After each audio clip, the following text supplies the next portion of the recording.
నమస్తే అండి. ఈ మధ్యకాలంలో మన గ్రామాల్లో నివసిస్తున్న ప్రజలు ఏ విధంగా ఆరోగ్యానికి హానికరమైన కార్యక్రమాలను చేస్తున్నారో మనం చూస్తూనే ఉన్నాం. దీనివల్ల మన చుట్టూ ఉన్న ప్రకృతి అంటే మన వృక్షజాలం, జంతుజాలం, అలాగే దాని చుట్టూ ఉన్న మన పర్యావరణ వ్యవస్థ ఎంతలా దెబ్బతింటున్నాయో గమనించారా?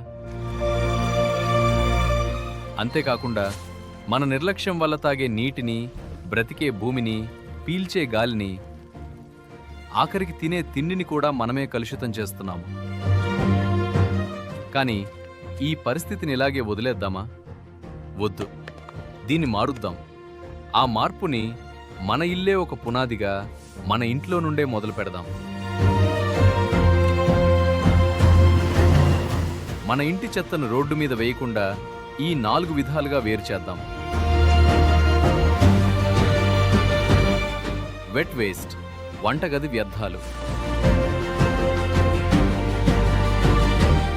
డ్రై వేస్ట్, ప్లాస్టిక్, పేపర్లు.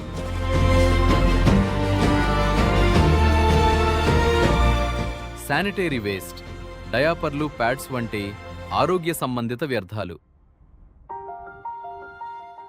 స్పెషల్ కేర్ వేస్ట్, బ్యాటరీలు, కెమికల్ బాటిల్స్. ప్రాణాధారమైన నీటిని కాపాడుదాం. చెట్లని నాటుదాం. ప్రకృతి వనరుల్ని కాపాడుకుందాం. వచ్చే తరానికి ఒక గొప్ప ఆదర్శంగా మన గ్రామాలను మారుద్దాం. రండి, మనమంతా ఒక్కటవుదాం.